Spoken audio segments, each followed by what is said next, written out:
Kumbachero. Merong aksidente sa Marcos Highway. May sumalpok sa poste ng LRT, may patay. RH52 Edniel Parosa. Kami Edniel.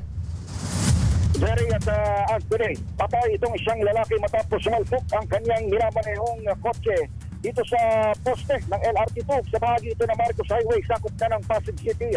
Nakilala na ng pulisya itong tiknamang ipit pa rin sa driver seat ng Honda City na may plakang XGR 487 matapos ang malakas na pagbangga dito sa poste ng nabanggit na struktura.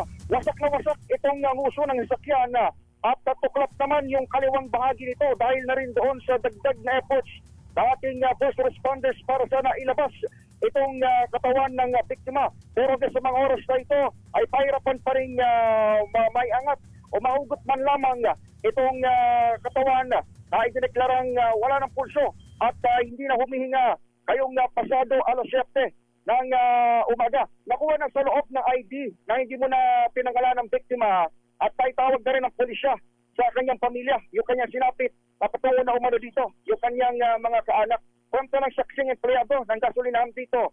Nangyaring insidente mga 5:53 ng umaga, nagulat na lamang sila sa malakas na tunog at dito na tumambad itong insidente ito. Pakinggan natin kaperaso ng kanyang pahayag.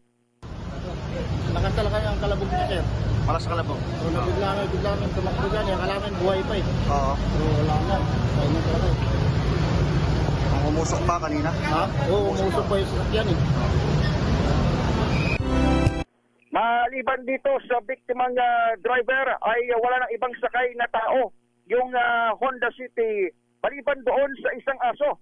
May aso sa loob ng kotse pero hindi pa rin mahugot ngayon ng mga bumbero at mga tauhan ng Pasig Disaster Response Office sapagkat buhay itong alagang hayop at pinangangambahang mga gat o umatake doon sa ating mga taga-responde. Kaya sa ngayon ay inaantay nila yung pamilya o yung kaanak nitong biktima lagi ay nakuhaan na ng pagkakakilanlan at tawag na rin sa kanya-kanyang mga kaanak. Sitwasyon dito sa kalsada sa Marcos Highway, bahagyang nagbabagal dahil ng traffic kung magagaling ka sa may Cubao area, sa may Quezon City, patungo sa may Antipolo, itong eastbound direction dahil dito sa nabanggit na aksidente. Ito sa Edniel Parosa, nag-uulat para sa DZRH. Una sa Pilipinas, una sa Pilipino. Hindi talaga uubra yung lata sa ganong katibay na poste, kumbachero.